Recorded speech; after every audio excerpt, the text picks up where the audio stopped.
represent the government in any way, shape, or form. So that is kind of a pro forma thing, but I do just want to put that out there on the table. These are my thoughts and views, and please, they don't represent the Army or the Navy or anything else that I might be affiliated with. I'm very proud to be here and to discuss Asian matters with you. And I arrived, and my background is, as you can see, I arrived from New York. And I don't know if there's any basketball fans out there, but right now, in New York, we've got the Knicks sensation, Jeremy Lin, and he's been making some headlines. He had a rough night last night, given, but otherwise he's been making some pretty positive headlines. And one of the most interesting analyses I've seen of insanity lately was Jack Welch this morning on TV was talking about how you can use the phenomenon of Jeremy Lin to take a look at your bench and see who you've got sitting there and what sorts of talents and skills people have. And I'd like to use that as a little bit of a segue because that analogy seemed kind of appropriate as I was talking to you today about citizenship policies. And if you view that as a country's talent pool as its citizens, I think that there's some interesting connections that you can make here. So I understand there's an all-star break coming up, so Jeremy Lin and the Knicks will have a chance to recover from the beating that they suffered last night. But otherwise we'll move on. So here's what I'd like to talk to you about today. I'd like to divide the discussion into three parts. First, the question, why is citizenship policy of interest? It probably seems like a fairly dry subject to you. And at first, honestly, it did to me, too, until I started delving into it. So I want to take a moment or two to take a look at that. Like, what is the puzzle here? What's of interest? Why does it matter? Why should we even care? Second, I'll spend a little bit of time talking about the methodology that I used in this study, which is called an analysis of competing hypotheses method. And it was actually developed by the CIA to analyze the different puzzles that they were trying to deal with. And I think it deserves a bit of discussion because it represents a relatively different way of analyzing information, of thinking about it, and one that hasn't been widely used in political science. And one that I think could be particularly useful for what I'm interested in comparative studies, but also for any type of analysis of a society or a country that might not be familiar to us. And finally, I'll share my findings on two Asian countries, China and Thailand, and discuss some outstanding issues and future challenges that I think that they might face regarding citizenship policy in the future. And I definitely look forward in engaging in a discussion with you, kind of a chat. So please feel free to ask questions, and I'll definitely allow enough time at the end of this talk for questions. Okay, so first of all, if I go in the right direction here, what I'll call the prologue. Why citizenship? Why does it matter? Why is it a subject that's attracted an increasing number of scholarly publications, and why is it worthy of your time today? If you accept that the state is the key actor in the political sphere, not the only actor, of course, there's a lot of non-state actors out there, but definitely a critical one, then discussing what makes up the state is a basic starting point for analysis. At its most basic legalistic level, citizenship allows an individual an identification with this political entity, the state. It comes with both benefits and responsibilities on both sides, and these vary by regime type. Citizens form the nucleus of concepts like society and civil society and political culture. Interestingly, too, they form alliances and allegiances and have loyalties. You can have a unified citizenry or one that's fragmented, and you can have disenfranchised people living within your country. But it's interesting that often when scholars begin discussions about state behavior, or even factional behavior within a state, they don't examine a key assumption. Who are these citizens that comprise it? And at first, again, this seems like a very basic question, particularly for those of us who were born as citizens. We take that for granted. But not all people born in a country receive citizenship. And in fact, there are many examples of cases where this does not occur. Some countries do grant jus soli, which is citizenship by birthplace, but they often have caveats and restrictions. Other countries maintain a form of jus sanguinis, which is citizenship by bloodline, so the legal status of one of both of your parents matters, as does your heritage, your culture, and your identity. And then there's the matter of naturalization, granting citizenship after birth, usually to those who have migrated or reside in a country. So taking a look at the environment. The issues that surround citizenship policy, then, are far-reaching, particularly in this age of globalization and migration flows. Citizenship affects issues related to human security on an individual level and state security at a country level. The slide here shows just some of those areas that citizenship impacts and is in turn impacted by. So of interest to me in my study is how a country determines its naturalization policy. Who will the government let in to become part of the citizenry? And what factors drive this decision? That's what I'm really trying to take a look at here. So I'd like to move now into part one. And I'll get this at some point and go in the right direction. The method that I used to take a look at this analysis of competing hypotheses method. Why is it unique? Why does this matter? And why am I spending your time on it today? First, I'd like you to take a moment and look at this picture. What do you see? An old woman? A young woman? Or both? This optical illusion might be familiar to you, but it serves as a great illustration of how the human mind operates. As Richard's de Hewer, the development of the analysis of competing hypotheses method, pointed out, perceptions, once formed, are difficult to alter. Take a minute to see if you can visually and mentally reorganize the lines to discern the other image present. If you see an old woman, the old woman's nose, mouth, and eye are respectively the young woman's chin, necklace, and ear. The old woman is seen in profile looking to the left, while the young woman is also looking left, but we see her mainly from behind. Hopefully everyone can flip between those two images. So it can be tricky at times, particularly if one comes to you first. And the reason I want to spend some time with this is because these mindsets can become a problem when trying to comparatively analyze situations or policies. It's very difficult to look at that same information from different perspectives. And what we tend to do is mirror image, which is transposing one's own values, perceptions, and assumptions onto how another would act. And that can prove to be a challenge and sometimes a roadblock when trying to analyze other cultures and societies. So, if these biases, as some argue, are hardwired into the human brain, this is exactly why the ACH method was developed, to try to overcome this and get us to look at information in a different way, to kind of mess with our minds to ensure that we can look at something as analytically as possible and look at all the different angles. So, these are the 8 steps of the ACH method, and I'm not going to go through them one at a time, but I do want to spend a moment explaining to you, what it intends to do, and then just discuss the highlighted points very briefly. First of all, what is it? The ACH method seeks to overcome human perception biases by altering the framework in which we analyze an issue. Human reasoning is subject to a variety of well-documented biases, and we just saw one in that optical illusion that I tossed up. For example, we also naturally tend to search for evidence that confirms our ideas, beliefs, and hypotheses. And this can result in a selectivity bias.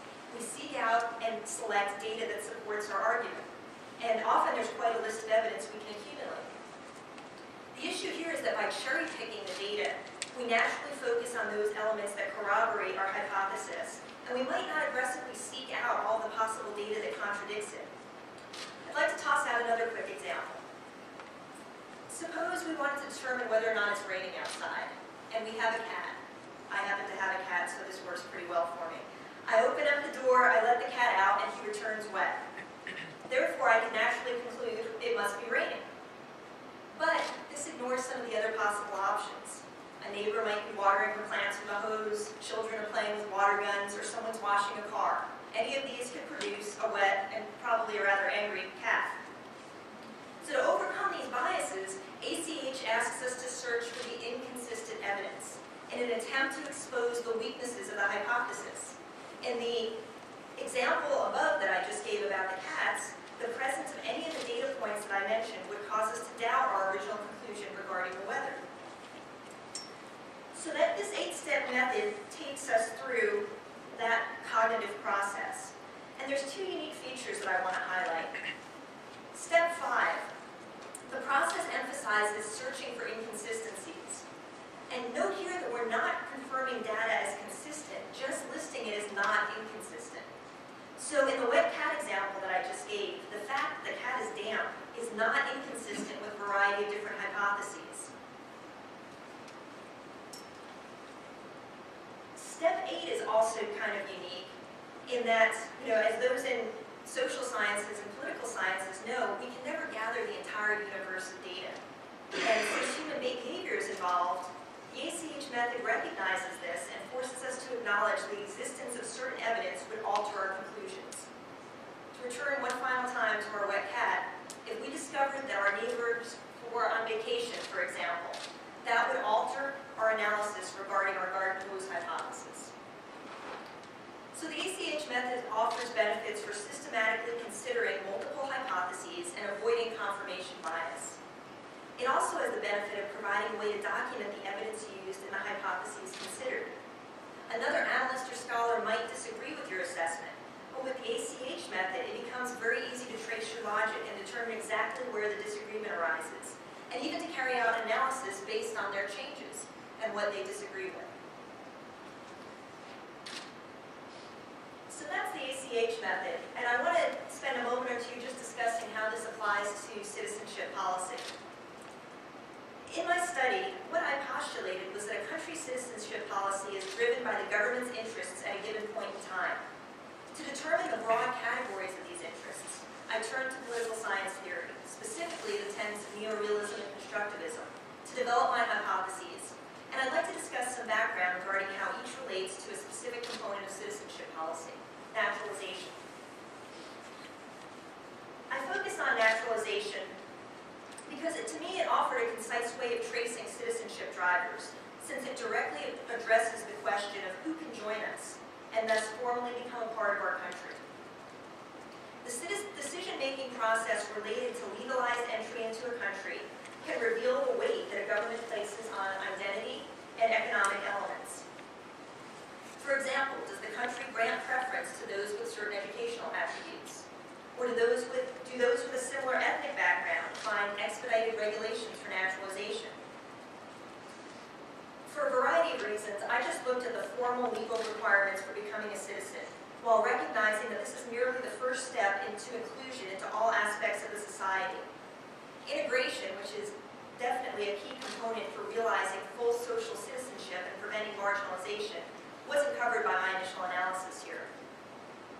So just very briefly, as applied to citizenship criteria, neorealism holds that rationally motivated states, and we presume that states are acting rationally here, and you can debate about what a rational actor, what choices that actor will make.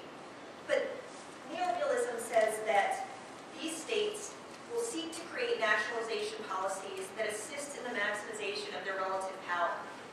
The driving interest is state survival, as ensured by the accumulation of power, ideally more power than any potential enemy. When looking at the components of power, there's a lot of debate that's generated as to what should be included. Kenneth Waltz offered 5 criteria that I wound up using, and the one that I want to focus in on is 2 in particular. One is population, for obvious reasons, and the other is economic capability. For the purposes of this study, it was reasonable for me to assume that citizenship policies that enhance the economic capabilities of a country will also increase its overall power, and won't harm any of the other elements associated with power, such as political stability. So in this way, I used economic power as a proxy for measuring neorealist influence civilization policy. The other side of the coin is the theory that the constructivists advance, which basically holds that identity does matter. And they ask a very basic question, which I think holds relevance. As Alexander Went has said, an actor cannot know what it wants until it knows who it is. And so at a national level, these identities and that sort of sense of collective belonging are established through ethnic, linguistic, and religious commonalities. Ideas also matter to constructivists, and I won't get into all of the details there, but it helps to create a sense of we-ness, a sense of identity. However, the problem is that people living in the same country can also have different ways of distinguishing between we and they. So to kind of sidestep this potential methodological problem, what I looked at were the decision makers in the country. Who actually makes the policy? The elites. And that's who I focused on, recognizing that they're not the only ones that have a say, and that they do respond to domestic pressures as well. So when a country is considering all of this, I postulated that these are the types of things that they're looking at. And so this slide graphically captures this, and it's basically just a strategy map depicting ends, weights, and means, the typical way that we analyze strategy. If you know what your ends are, then you can alter your weights and means to ensure that you achieve them. And the two competing ends are, of course, the economic gain or maintaining national identity. Both courses of action have inclusionary and exclusionary elements, and they attract those who meet needs, and they prevent those who would present challenges. And you can see what I'm focusing in on here. So human capital will lead to national economic gain is what I postulate, and the same thing holds true of ethnic, linguistic, and religious coalescence. And so based on that, the means, your naturalization policy, should affect one of these two in specific ways. And of course, these aren't mutually exclusive. There's links, particularly in the area of overseas ethics, which I tried to depict over here graphically. Okay, so how did I actually take a look at this? If you argue that states are going to act in their interest, and I'm trying to determine whether their interests are economically or identity-based, I developed this sort of vector matrix to be able to visually conceptualize where a state might fall. So if you imagine these two intersecting vectors, as shown in this slide, with the vertical axis displaying the citizenship policy level of inconsistency with the economic drivers, and the horizontal displaying the same with the identity drivers, you can see that 4 quadrants are created. And ultimately, what I'm hypothesizing is that a country's policy is going to either contain both or predominantly economic or identity drivers. That first quadrant kind of captures all of the others, the sort of unknown elements that are out there. And in my study, that's going to remain empty because I'm operating under the assumption that it's one or the other of these that are driving a country's citizenship policy.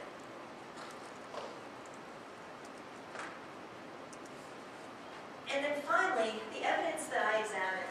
These were the questions that I went through to analyze naturalization policies. So there's 9 pieces of evidence. And what I did was analyze them in a qualitative rather than a quantitative way.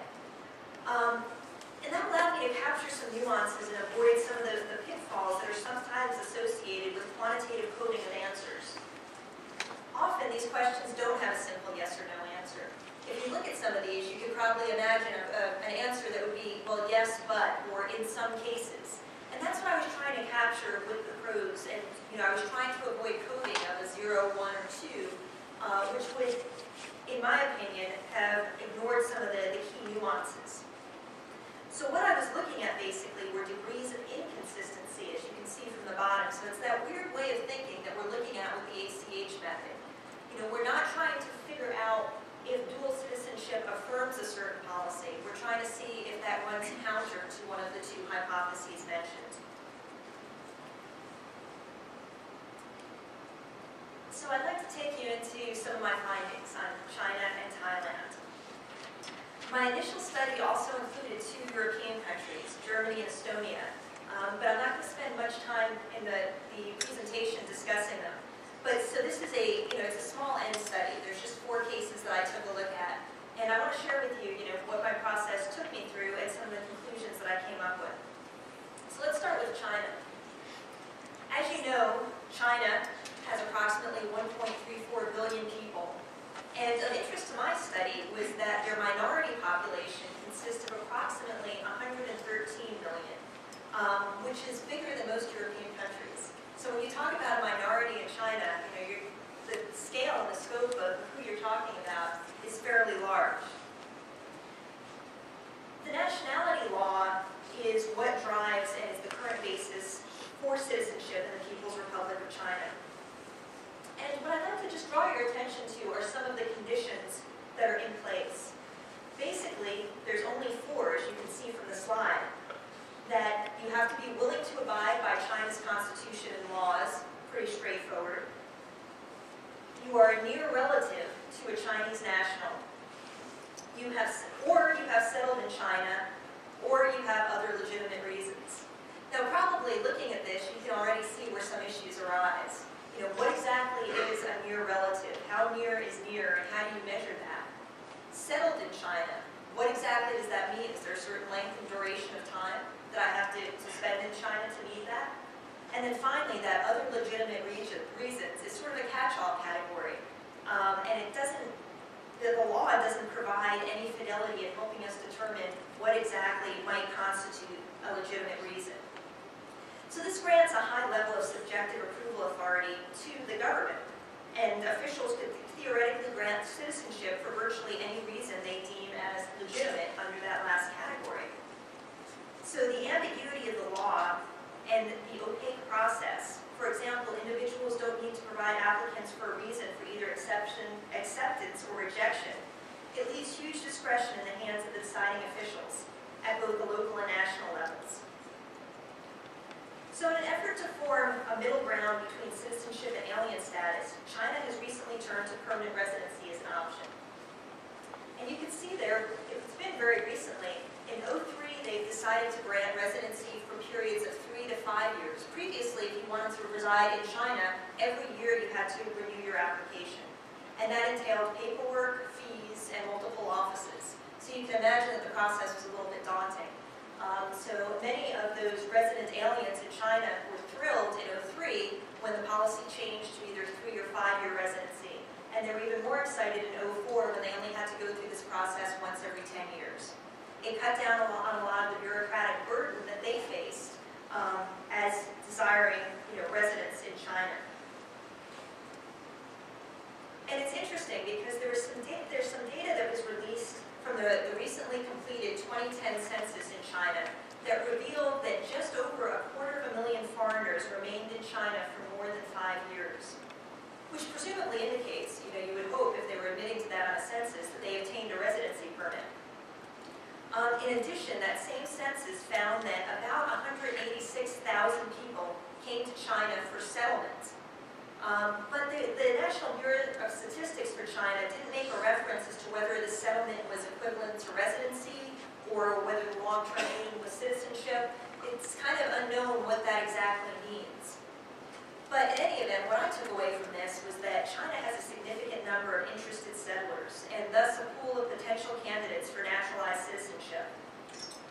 Another interesting component is that on the bottom of this slide here, you'll notice that I have immigration law in development.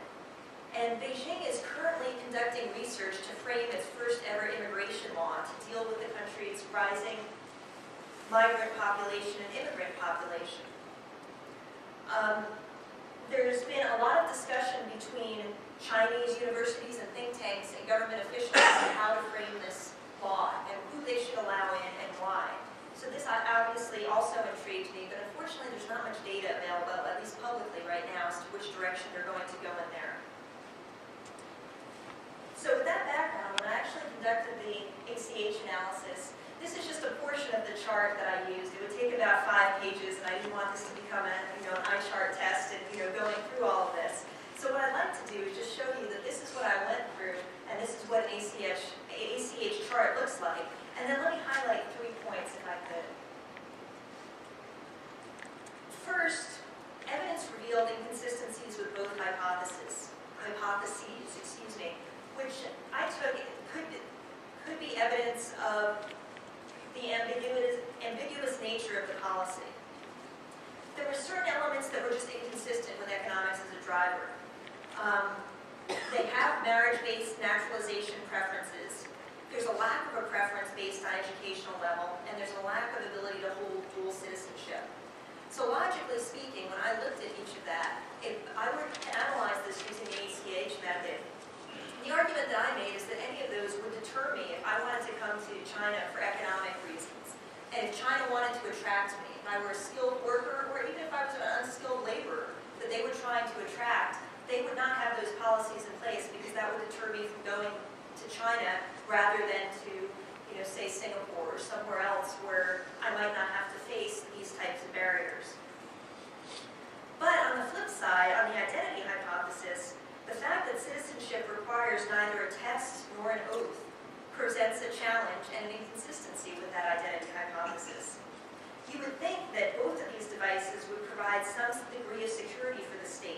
ensuring that individuals admitted as citizens possess some amount of knowledge about the country, its identity norms, and that also they swear allegiance to it. And so China's lack of these mechanisms seems to indicate that, that the identity hypothesis doesn't fit in those certain areas. The second item that emerged is that the ACH analysis doesn't require that you hold each of the components equally. So I don't just count up how many inconsistencies there were and say, well, clearly this hypothesis won. And so when I took a look at it, that preferred status for overseas Chinese really jumped out at me.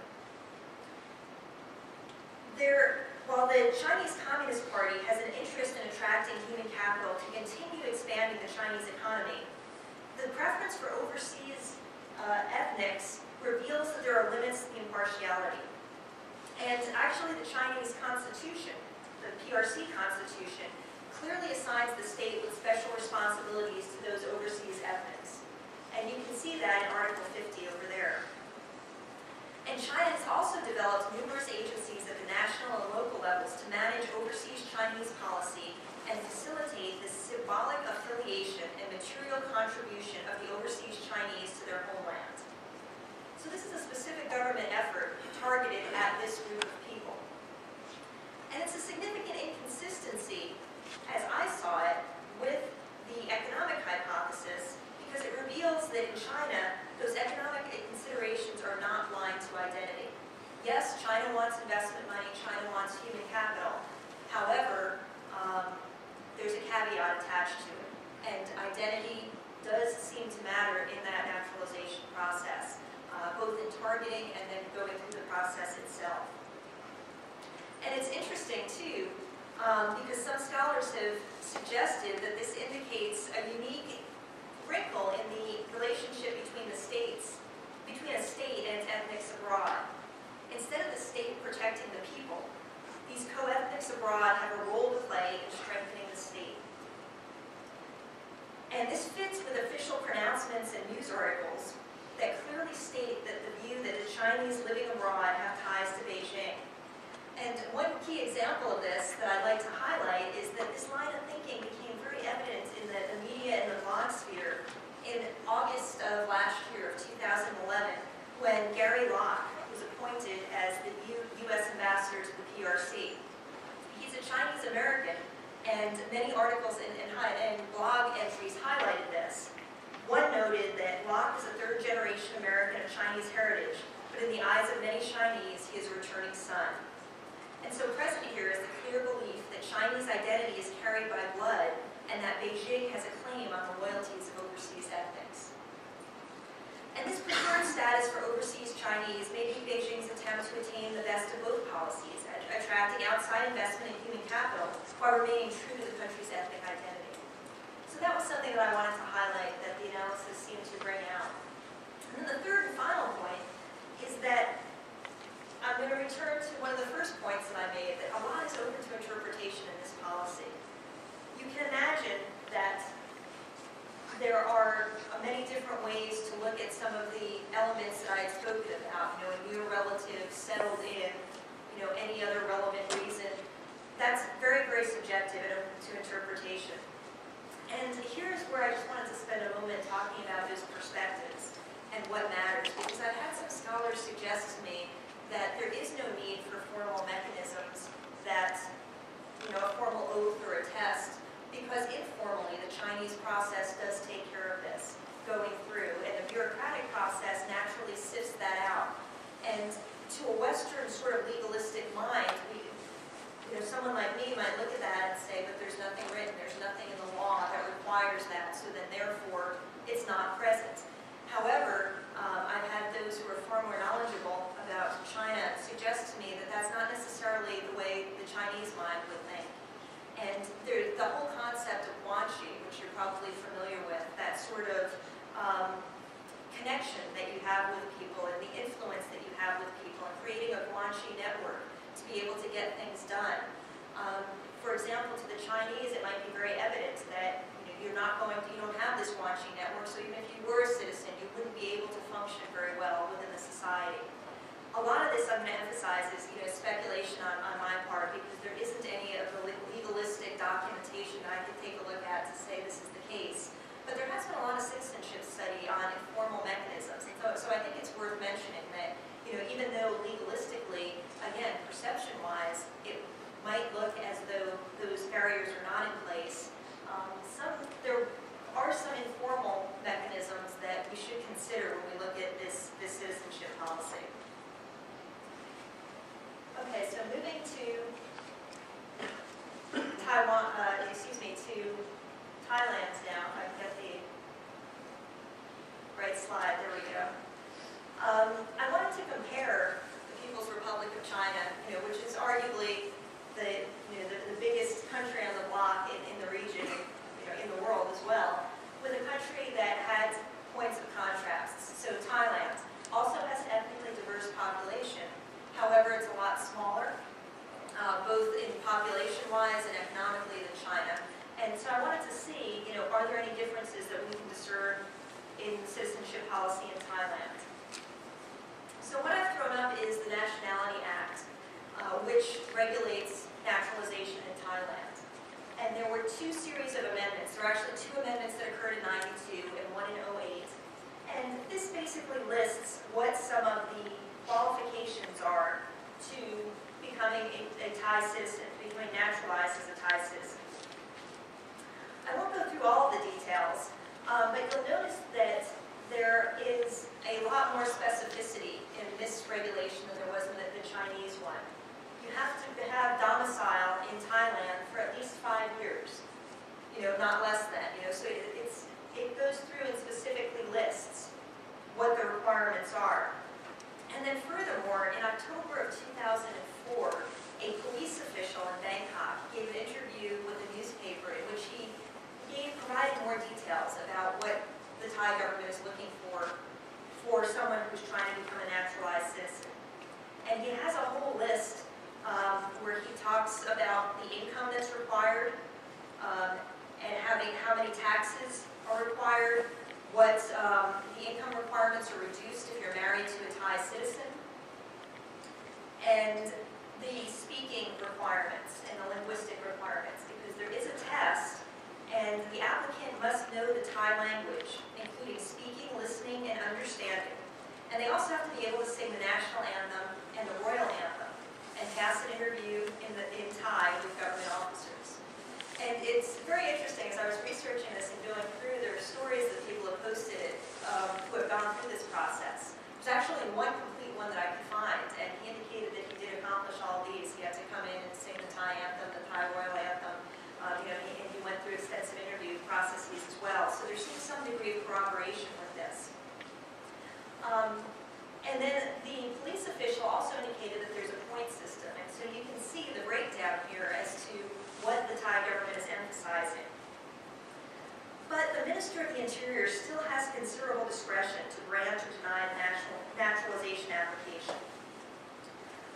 The minister can deny in basically looking at a certain section, Section 7, Paragraph 1, and claim that the person does not meet the requirements. So there is still a lot of discretion here. And the only data that I was able to find was in 2003 from that same police officer that said 48 people applied for Thai nationality in 2003, and of those, 10 received approval from the Ministry of the Interior. So we're not talking large numbers here. It's obviously very, very small. And interestingly, the Thai government itself, if you go to some of their websites, their embassy websites, they encourage those who'd like to settle in Thailand to apply for permanent residency, with no mention of eventual citizenship or naturalization. And that's on numerous websites that the Thai government publishes in the English language. So it's a very, very interesting message that's being sent over here. A lot of that might have to do with the concept of Thainess, or the construct of what it means to be Thai. As I was researching, I discovered that there are 3 pillars of Thainess: nation, religion, and kingship. And it was first developed in the late 1800s as a means of preserving the Thai culture and society as it interacted with Western power and culture. And it still lingers very strongly today. You might have heard some recent news articles about an American citizen who was placed in jail in Thailand for insulting the king. And he did that via the internet on a blog, and then when he went to visit Thailand, he was arrested and jailed. So they take this very seriously, and they do enforce these laws about kindness and the fact that you cannot defame the royal family. So the importance of Thai culture, then, you would think would be fairly paramount here. And that's essentially what I found when I went through the process. Again, this is just a portion of it to show the consistency or lack thereof, the inconsistency, excuse me, or lack thereof, of the different elements that I looked at when I looked at the Thai process. And again, as you would expect, the 3 points that I'd like to bring out here is that there is a premium placed on identity when you consider applicants for citizenship. And there is basically a lack of inconsistency with the identity hypothesis. Of those 9 aspects, none rated inconsistent with the identity hypothesis. So that kind of permeates throughout, which kind of matches the expectations. There's a higher level of inconsistency with the economic hypotheses in the same 3 areas that were not inconsistent with the identity hypothesis: the residency requirement, the test, and the oath. So therefore, it appears that there is more inconsistency with that economic hypothesis. Second, as I just discussed, that importance of the concept of Thainess seems to really permeate through who they want to become citizens and who they're allowing in. You have to know Thai linguistically, you have to understand the culture, and you have to have shown that commitment through a residency requirement as well. And then finally, this led me to the conclusion that the Thai citizenship policies are still largely just Sanguinese, or bloodline based.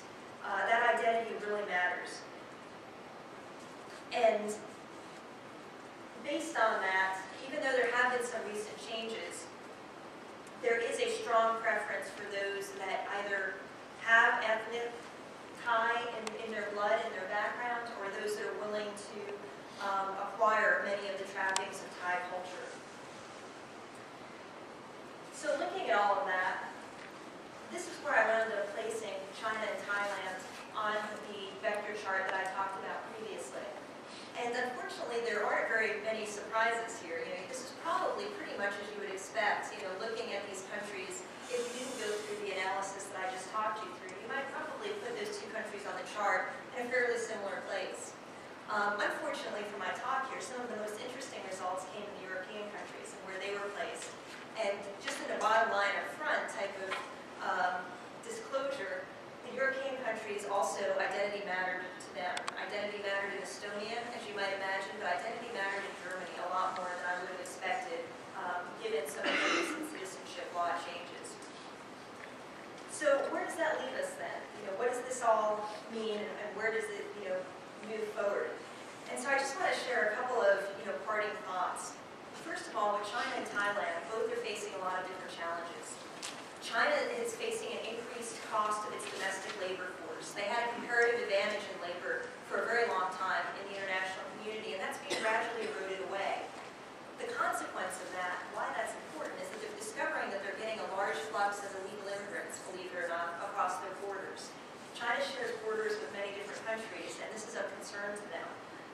There have been various news articles that pop up in Xinhua every now and then showing about how many thousands of people were captured and turned away, and how many people they think are actually entering into the country illegally. China has also indicated that officially about 2.8 million people entered the country for employment purposes in 2007. That's on top of the 1.34 billion people that are already there. And the reason that I'm highlighting this is that presents the I guess, possibility of a lot of fragmentation. Within China, there's already some tension between rural and urban dwellers, and there's a whole series of policies concerned with who can actually live in cities and who cannot. Internally, China has a large number of migrant workers that they're very concerned with about how those people are moving around and what's going to happen if they cannot find permanent employment. That is something that they're going to probably want to address with regard to their citizenship policy, how they handle those flows of people. And then in a globalized world, how they handle potential migration to China. Will they become an immigrant country, an attractive destination for those seeking better economic opportunities in Asia? And I put forth that that's something that the Chinese government is grappling with and should probably consider as they look at some of their different policies going forward. Thailand is facing a little bit of a different challenge. They have a very persistent and currently unresolved challenge with regard to stateless people, as well as illegal immigrants. If you look at some of the figures that are out there right now, they estimate that there's about 250,000 residents in Thailand without citizenship. Many of these were born in Thailand, many were living in refugee camps across borders. Many of these are the so-called hill people that were not given citizenship when Thailand's borders shifted in the past 100 years or so. And so they've been stateless, essentially, without many rights that are normally granted to citizens. This has presented a huge issue for human traffickers, as you can imagine, because these stateless individuals don't have any rights to health care and education or any of the other benefits commonly associated with citizenship. So that creates a huge human trafficking potential, which is very much of a concern to many international organizations, many non-governmental organizations, and the Thai government itself. And so as they grapple with that issue, there are repercussions that are going to be felt very real by individuals that are actually on the ground right now. So those were the basic conclusions that I came up with based on this, and I do think that a lot of that corresponds to what you would normally think coming into this talk of, okay, well, what is this going to look like? I don't think there were any really big surprises in my findings of these two Asian countries, but I hope to expand this study to look at more to see if I can develop certain trends. Is there something evident that countries that are economically ascendant, for example, are going to relax their immigration policies?